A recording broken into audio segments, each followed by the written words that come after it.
आज हम देख रहे हैं कि जो हमारा जो सुपरवाइजर का एग्जाम है, ठीक है, उसमें एक टॉपिक दिया हुआ है कि जीवन की विभिन्न अवस्था में पोषण का महत्व। ठीक है, तो जीवन की जो विभिन्न अवस्थाएं हैं उसमें हम देख रहे हैं पोषण का महत्व, और इससे पहले हमारा 1-2 लेक्चर हो चुके हैं। जिन्होंने नहीं देखे हो न्यूट्रिशन के ऊपर, वो देख लीजिएगा। ठीक है, चलिए स्टार्ट करते हैं जीवन की विभिन्न अवस्थाओं में पोषण का महत्व। देखिए, अगर हम देखें संसार में प्रत्येक प्राणी, ठीक है, चाहे मैं चाहे आप, ठीक है, कोई भी हो XYZ, ठीक है, अगर वो लिविंग है तो वो विभिन्न अवस्थाओं से होकर उसकी जो मतलब अगर देखें तो उसकी जो पूरी जो अगर देखें लाइफ है वो विभिन्न अवस्थाओं से होकर गुजरती है। ठीक है, कई सारी अवस्थाएं होती हैं।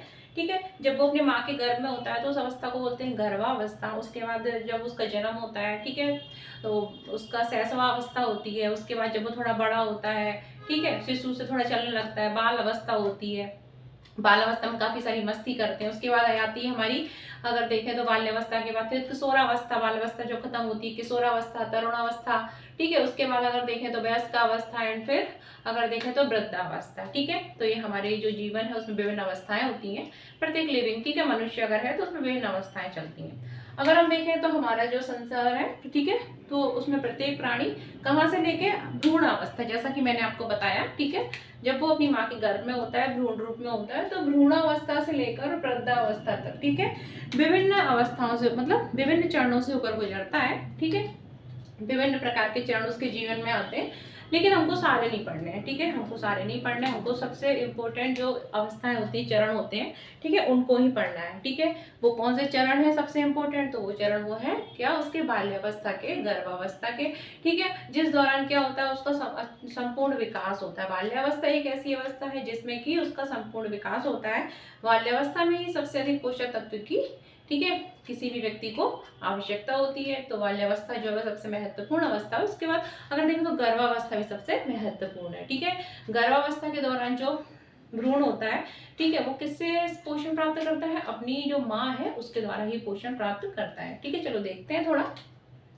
तो अगर हम बात करें जीवन के प्रत्येक चरण में, ठीक है, जो पोषक तत्वों की आवश्यकता होती है, ठीक है, तो वो क्या होती है, हमको भिन्न भिन्न होती है। ठीक है, जो प्रत्येक आवश्यकताएं, प्रत्येक चरण है, प्रत्येक अवस्था है जीवन की, उसमें पोषक तत्वों की आवश्यकता भी अलग अलग होती है। बाल्यावस्था में अलग आवश्यकता होगी, नीड होगी हमको, जो पोषक तत्व है हमारे न्यूट्रिएंट्स हैं। जब हम बुजुर्ग हो जाएंगे, वृद्धावस्था आएगी, तो हमको इतनी नीड नहीं होगी। ठीक है, तो प्रत्येक जो अवस्था है, प्रत्येक चरण होता है, उसमें पोषक तत्वों की आवश्यकताएं भी क्या होती है, भिन्न भिन्न होती है।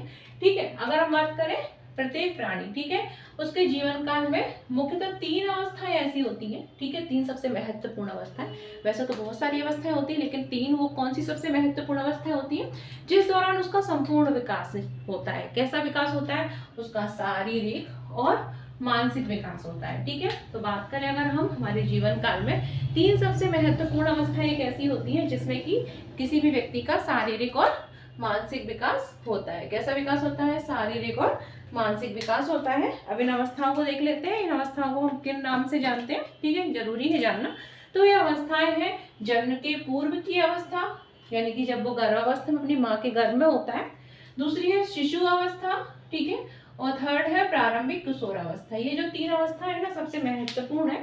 ठीक है, इस दौरान ही कोई भी व्यक्ति है, कोई जीव, उसका संपूर्ण विकास इस दौरान ही होता है। ठीक है, शारीरिक मानसिक रूप से उसका विकास जो है इन अवस्थाओं के दौरान ही होता है। ठीक है, तो सबसे अधिक पोषक तत्व भी इन अवस्थाओं में ही किसी व्यक्ति को आवश्यक होते हैं। ठीक है, वैसे पोषक तत्वों की आवश्यकता तो लाइफ टाइम चल पड़ती है, लेकिन सबसे महत्वपूर्ण जो अवस्थाएं हैं वो यही है। और इनमें चूंकि सबसे महत्वपूर्ण इसलिए क्योंकि हमारा जो शारीरिक मानसिक विकास है, ठीक है, वो होता है।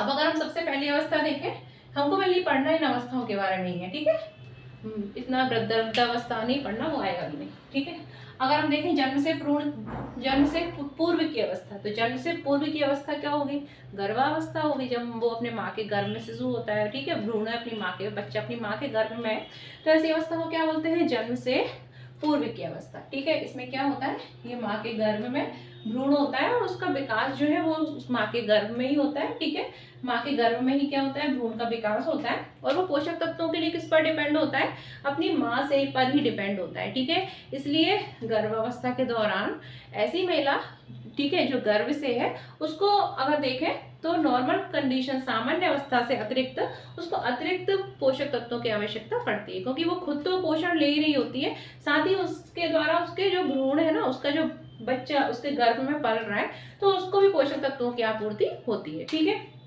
तो क्या है, माँ के गर्भ में इस अवस्था में जो जन्म से पूर्व की अवस्था है, तो इसमें भ्रूण का विकास माँ के गर्भ में ही होता है और पोषक तत्वों के लिए किस पर डिपेंड होता है, वो अपनी माँ पर निर्भर होता है। किस पर डिपेंड होता है, अपनी माँ पर निर्भर होता है पूरी तरीके से। ठीक है, अगर बात करें ये जो अवस्था होती है गर्भधारण काल होता है, ठीक है, जेस्टेशन पीरियड बोलते हैं, ये कब से कब तक रहता है, ये 9 माह से रहता है, 9 माह तक। ठीक है, 9 माह की अवस्था होती है, थोड़ा आगे पीछे हो सकता है। ठीक है, किसी किसी का थोड़ा अलग आगे पीछे, एक्यूरेट 9 माह नहीं होता। ठीक है, 9 माह की अवस्था होती है, याद रखना, या 280 दिन बोल सकते हैं इसको। ठीक है, सबका थोड़ा टाइम अलग अलग रहता है, थोड़ा बहुत आगे पीछे होता है। अगर हम बात करें कि गर्भावस्था के दौरान चूंकि बच्चा जो है वो किस पर डिपेंड है, अपनी माँ पर डिपेंड है। बच्चे को तो खाना हम देंगे नहीं, तो वो खाना किससे प्राप्त करता है, पोषक तत्व तो अपनी माँ से प्राप्त करता है। ठीक है, तो माँ को जो है, ठीक है, ऐसी महिला जो गर्भस्थ है तो उसको कैसा जो आहार है, उसकी दिनचर्या में कैसे आहार को सम्मिलित किया गया है, ये मैंने चार्ट बनाया है, आप लोग उसको ध्यान से देखिएगा। देखो, प्रातःकाल सबसे पहले उठ के क्या है, उसको सबसे पहले उठने के बाद थोड़ा रेस्ट वेस्ट ले ले, चाहे तो योगा वोगा कर ले, हल्का फुल्का योगा, ज़्यादा योगा नहीं, हल्का फुल्का अनुलोम विलोम इस तरीके से थोड़ा टहल ले। ठीक है, और उसके बाद उसको क्या, अंकुरित चने, ठीक है, जो स्प्राउट सीड होते हैं ना, स्प्राउट सीड वगैरह, चने की जगह स्प्राउट सीड भी इंपॉर्टेंट है। ठीक है, अंकुरित चने, ठीक है, इसके लिए क्योंकि उसको प्रोटीन की आवश्यकता होती है तो उसको अंकुरित चने खाने चाहिए। चाहे तो वो चाय ले सकती है, जरूरी नहीं है। ठीक है, चाय ऑप्शनल है, आपको लेना हो तो लो, कोई चाय फायदा नहीं करती है, लेना हो तो लो, नहीं लेना हो तो मत लो, चाय वैसे भी नुकसान करती है। ठीक है, नहीं लेना चाहिए। फिर जब सुबह, वो मैंने इसलिए लिख दिया है क्योंकि हमारा जो इंडियन सोसाइटी है ना, भारत वर्ष जो, उसमें चाय के बिना लोग रह नहीं सकते, इसलिए मैंने चाय लिख दिया है। ठीक है, प्रातः काल में क्या, उसको स्प्राउट सीड, अंकुरित अनाज और चाय ले लो। ठीक है, क्योंकि चाय खाली पेट तो कभी भी नहीं पीनी चाहिए, नुकसान करती है बहुत। आप लोग भी जो वीडियो देख रहे हो ना, कभी मत पीना खाली पेट चाय। ठीक है, मोटापा भी बढ़ाती है। उसके बाद अगर हम देखें सुबह का नाश्ता, ठीक है, तो सुबह का नाश्ता हमें क्या होना चाहिए, पराठे। ठीक है, पराठे, और पराठे कैसे, भरवा पराठे से, चाहो तो आलू के, मूली के, ठीक है, गोभी के, पनीर के। ठीक है, ये पराठे होने चाहिए, भरे हुए बढ़िया पराठे, और एक फ्रूट उसको जरूरी है। ठीक है, और विटामिन सी के लिए अगर हम देखें तो संतरा ले सकते हैं। ठीक है, तो एक फ्रूट जरूरी है। ठीक है, संतरा ले सकते हैं, और इसके अतिरिक्त तो अन्य फल डॉक्टर जो परामर्श करके हम ले सकते हैं। ठीक है, तो एक फल जरूरी है, याद रखना। उसके बाद 11 बजे तक उसको, ये सब खाने के बाद उसको 11 बजे तक दूध दलिया, एक कटोरा, उसको एक कटोरी मतलब छोटी कटोरी से थोड़ा बड़ा। ठीक है, और उसको दूध दलिया, अगर वो दलिया नहीं खाए, उसका पेट अभी फुल है, ठीक है, उसको भूख नहीं लग रही, तो वो दूध, एक गिलास बड़ा दूध पी सकती है। ठीक है, और ऐसी महिला को नहीं तो दूध दलिया उसको थोड़ा सा खाना है, क्योंकि भाई उस पर कौन डिपेंड है, उसका जो, ठीक है, अजन्मा बच्चा है वो उस पर डिपेंड है। ठीक है, उसके बाद दोपहर में, ठीक है, जब खाना का टाइम होता है उसके दौरान उसको क्या करना है, तो उसको दाल रोटी, ठीक है, एक कटोरी दाल कम से कम, ठीक है, रोटियां, उसके बाद अगर देखें तो चावल, ठीक है, हरी पत्तेदार सब्जी, दही, सलाद।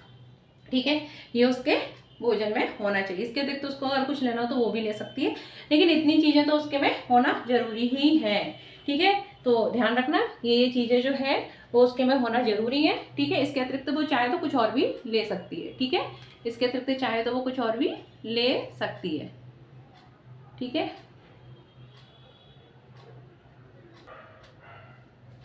ठीक है, तो ये हो गया हमारा शाम। अब उसके बाद दोपहर का खाना हो गया, अब हम देख रहे हैं शाम में। ठीक है, तो जब शाम हो जाती है तो शाम को उसको थोड़ा बहुत हल्का फुल्का नाश्ते की जरूरत पड़ती है। ठीक है, गर्भवती महिला को तो शाम में उसको क्या, वो जूस पी सकती है 1 गिलास, ठीक है, ताजे फलों का निकला हुआ जूस पी सकती है। ठीक है, और बिस्किट वगैरह साथ में ले सकती है। अगर उपमा पोहा में से कुछ एक चीज़ ले सकती है। ठीक है, तो उपमा पोहा और जूस, ठीक है, ये जरूरी है। बिस्किट नहीं भी ले तो चलेगा, लेकिन उपमा पोहा में से कोई एक चीज, ठीक है, और मतलब हल्का फुल्का नाश्ता शाम के टाइम होना चाहिए। प्लस रात की बात करें तो रात में अगर हम देखें तो मिस्सी रोटी, ठीक है, मिस्सी रोटी, ठीक है, या मल्टीग्रेन भी ले सकते हैं। मिस्सी रोटी, ठीक है, फिर सब्जी होनी चाहिए, ठीक है, थोड़ी रसीली सब्जी हो, सूखी सूखी नहीं, रसीली सब्जी हो, रायता हो, सलाद हो और गुड़। ठीक है, थोड़ा सा गुड़ भी होना चाहिए। गुड़ इसलिए क्योंकि गुड़ जो है वो अगर देखें तो हमारा जो ब्लड है, ठीक है, तो ब्लड को बढ़ाता है। यानी कि अगर देखें तो हमको अगर कोई एनीमिक पीड़ित है तो उसके लिए गुड़ बहुत आवश्यक है। गुड़ सभी के लिए आवश्यक है। सभी को सुबह उठ के ना थोड़ा सा पानी पीते हैं, जैसे हम उठते हैं तो गुड़ भी थोड़ा सा खाना चाहिए। यानी कि दिन में थोड़ा सा गुड़ तो खाना ही चाहिए। शक्कर आप मत खाओ, लेकिन गुड़ खाना चाहिए। ठीक है, तो ये उसका हो गया रात तक का। जब वो सोती है तो सोने से थोड़ा पहले, सोते टाइम जस्ट बेड पे जाते टाइम नहीं, सोने से थोड़ा पहले, ठीक है, आधा घंटा पहले करीब वो थोड़ा सा दूध, थोड़ा दूध नहीं मतलब 1 गिलास, अब 1 गिलास इतना छोटा नहीं, कम से कम 250 ग्राम का गिलास हो, 250 ग्राम उसको दूध जरूरी है, ठीक है। तो उसको 2 टाइम दूध जरूरी है, कब, सुबह एंड उसको रात में, ठीक है, 250 ग्राम उसको दूध जरूरी है। तो ये हो गया उसका पूरा डाइट चार्ट, ठीक है। अगर आपके यहाँ आसपास में कोई गर्भवती महिला हो तो उसको इसके अकॉर्डिंग आप खिलाएं, इससे कम नहीं खिलाएं, ठीक है। इसके अलावा आप कुछ भी ले सकते हैं एक्स्ट्रा, लेकिन ये तो जरूर होना ही चाहिए, ठीक है। अगर हम बात करें गर्भावस्था के दौरान और किन किन चीज़ों की आवश्यकता पड़ती है गर्भवती महिला को, ठीक है, तो अगर देखें तो आयरन की और फॉलिक एसिड की गोलियां, ठीक है, आयरन और फॉलिक एसिड की गोलियां उसको लेनी चाहिए, ठीक है, जिससे कि उसमें क्या रक्त की कमी नहीं होती है, ठीक है, वो एनीमिक पीड़ित नहीं होती है, ठीक है। आयरन फॉलिक एसिड की गोलियां लेनी चाहिए। और बात करें जो एक योजना है, ठीक है, गवर्नमेंट द्वारा चलाई गई, जिसको बोलते हैं जननी सुरक्षा योजना।